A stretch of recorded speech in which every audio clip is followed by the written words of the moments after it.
This is the Retirement Solution Podcast with financial advisor John Hicks, founder of J. Hagan Capital. There are so many things that we just have in our mind and we assume that they're correct because we've heard them 100,000 times. We got to get rid of all those myths. If you've done a great job saving, you'd be surprised what you can accomplish when you use the right strategies. Most people just aren't aware of them. You've worked hard your whole life to earn and save. Now you need a plan to make that money work hard for you. So people that have sacrificed opportunities to spend money, they sacrificed by putting the money in that 401k. They've sacrificed by putting that money in a 529 college plan for their grandkids. Those types of sacrifices should go rewarded in the long run. John is here to help you find solutions for your retirement. Market situation. Ooh. Reducing our risk, reducing our taxes, growing our money, even our retirement years. It can be done. See how sexy it sounds when you say sexy. it? It's like you can talk about markets and risk and taxes. Oh, Come my. on down. Yeah. That just sounds horrible, doesn't it? No. I mean, the craziest thing is it's amazing as we age, the things that excite us. You know, when I was a kid, I was thinking, man, when is that next, like, a comic book going to come out? Or, you know, what is the new Topps or Donruss or Fleer, you know, baseball card going to look like, you know, when it comes out next year? Or, hey, when is that new Def Leppard or Motley Crue album going to drop? What's it going to sound like? Those are the things I used to be excited about. My friend, you and I just spent the start of Saturday morning talking about ice machines and kitchen drawer sliders. See what happens? 20 years ago, what were we thinking about on a Saturday morning? I'm telling you, my life, whatever it used to be, has become like Bob Ross and Bob Vila. And I don't know that I like any of those. I don't care what he says. It's not a happy little tree. It's not a happy little tree. It's a disgruntled middle-aged man who is aggravated that I spend the majority of my weekends talking about stuff like taxes and market risk and blah, blah, blah. But the amazing thing is that whether you believe it or not, I actually am passionate about this nonsense. You know, unlike some things where that's all I talk about, and I have all kinds of interests, but this is one of those things that I truly just enjoy. It's so odd. You know, it's hard for me to believe when I was a kid, maybe 6 or 7 years old, you know, I wanted to be a professional baseball player. Right. And then from then I thought, well, maybe I want to be like a lawyer like my dad. And then now I realize I want to beat Uncle Sam at the tax game. And we are here for you. We are here for it, John Hicks. Now, the good news is unlike most baseball players, I can actually help most people. I can actually help most people. Ask A-Rod, Alex Rodriguez, how much he's helping people these days. Yeah. And now that he's off the... Anyway, we don't have to get into all that. But I'm saying, it's funny how our lives have evolved, right? But it's evolution. Evolution is what keeps our species going the right direction. Darwin said it correctly. It was not the survival of the species predicated on the strongest and the most able. It was those most willing to evolve and adapt. Those are the ones that didn't just survive, they thrived. So, and Darwinism is Bob Vila and Bob Ross. I would add to Bob and Darwin.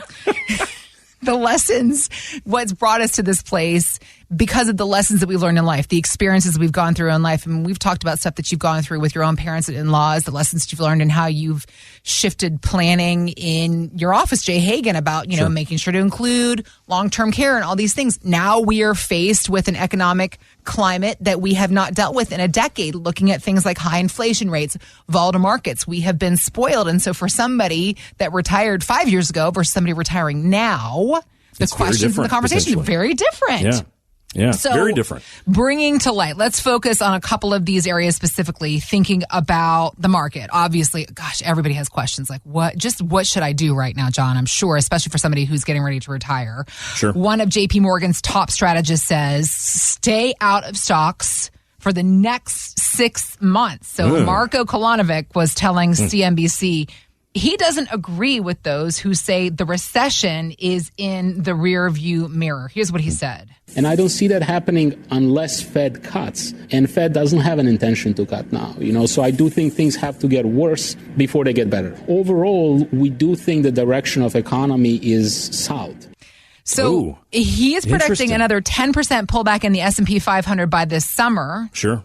This sounds a lot like market timing, if you would ask some. So how do you address it? Let's talk about that. If a new client has been listening to this kind of advice when they should be adopting more of a long-term situation, thinking about their retirement money, where do we go from here? Well, think about it. If we're looking at timing markets based on every 6 months, you guys are going to have a terrible retirement. Yeah.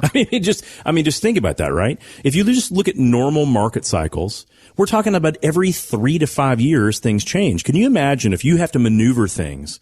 What is that? That's like 11 or 12 times over the course of retirement. Mm-hmm. Guys, every time that the tea leaves turn a different color, or every time that the trees move a certain way. Mm-hmm. Guys, that sounds like a terrible idea. So what we're seeing, though, is, and I agree with him on a couple fronts, I do not think that the recession's over. They have yet to announce that we're in a recession, first of all. Right. So it's important to note, let's don't try to call it over before it's actually been officially talked about. Mm-hmm. So we are absolutely going to see, and it will be in bold print, that we're in a recession. Now, the question is, how long is it going to last? And I think one of his points, Marco's points, was that, hey, the recession will last as long as until the Fed decides to cut interest rates. Okay. And that's interesting because Jay Powell was on television this week. And while he was talking, the markets were up. But at the end, what people understood from that is he's saying, yeah, we're raising rates from here. I don't care what anyone says. I don't care what the economic indicators are for the second. Even if there's small incremental movements, we will be raising rates for the foreseeable future. And then as soon as he got finished talking, the markets absolutely plummeted for a day or so.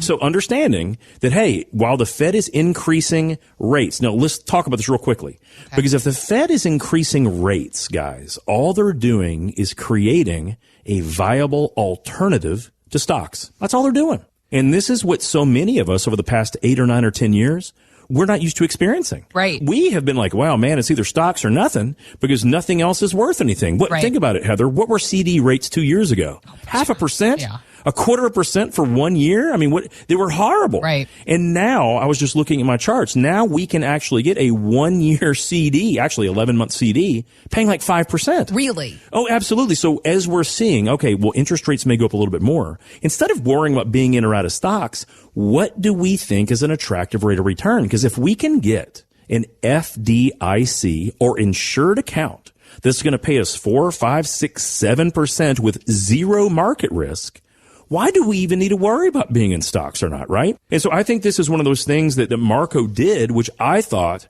was genius, which is saying, hey, and not because he knew it, because the way I think about it is, hey, let's look at this. Let's understand our risk and assess. If we don't want to be in stocks, what is actually attractive? Not for just the next 6 months, but maybe for the next 2 or 3 or 4 years. All right, that may actually be better. Let's dive into that further then. Let's consider what we can do to find opportunities and perhaps also potentially de-risk because Morningstar's Christine Benz, she's actually recommending that right now you should do a review of your portfolio's total asset allocation being the important word here, especially with all of the volatility the market has been experiencing. She says de-risking is mission critical. Here's what she said. I like the idea of people who are embarking on retirement having roughly 10 years worth of assets set aside in cash and in bonds. And that way they could effectively have an asset mix that they could spend through if they needed to. If a bad equity market occurred early on in their retirements, they could tap the safe stuff first and leave the equity exposure alone. I hear some things you would agree with and some things you disagree with. Yes, Christine just did some miraculous stuff. And she also made a couple missteps too. And that's okay. It's okay. Because she gave essentially blanket advice, which we try not to do here. Right. But when you think about it, what she said was de-risk your portfolio if you're going to retire soon.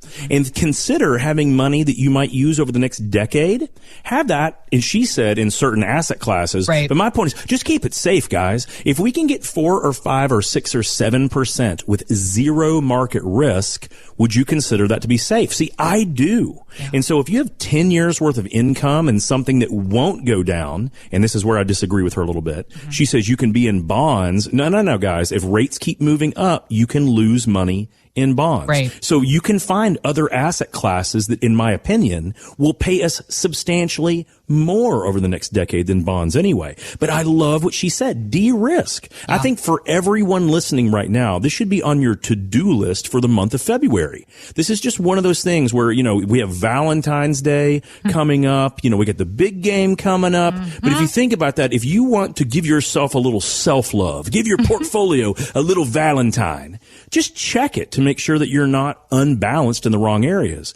If you have bonds in your portfolio, I really want you to ask yourself why. first and foremost, and find alternatives to those, because every time the Fed raises rates, guys, you are losing money, and that money may never recover unless they start dropping rates quickly. I haven't heard them say that yet. So I would be very nervous about that. And if you have way too much equity exposure, just like we've heard from Marco and Christine Benz, the two experts that we listen to with some frequency, the thing to understand is you don't have to take the extra risk to potentially get returns that would make you happy. What are those returns? 4, 5, 6, 7% with no market risk? The question is it possible that 5 or 6 or 7% may actually beat the market averages for the next decade? And only time will tell, but there really are 2 Nobel Prize winners, Heather, that recently have said that we can expect equities to perform less than 5% a year over the next decade. So if we can lock in some really safe stuff that pays us that same 5, in my opinion, especially going into retirement, that might be a win. Thanks for listening to the Retirement Solution Podcast with John Hicks. Begin the conversation about your savings plan with John and the team at J. Hagan Capital by visiting retirementsolutionradio.com. Be sure to listen to John's radio show, The Retirement Solution, Saturdays at 8 a.m. and Sundays at 9 a.m. on News Radio 840 WHAS. J. Hagan Capital Inc. is not licensed in all 50 states. To find out if J. Hagan Capital Inc. is licensed in your state, please call 502-690-5635. J. Hagan Capital Inc. is not affiliated with nor endorsed by the Social Security Administration or any other government agency. It does not provide legal or tax advice. Annuity guarantees rely solely on the financial strength and claims paying ability of the issuing insurance company. By contacting us, you may be provided with information about insurance and annuity products offered through Jonathan Hicks, insurance license number 548962.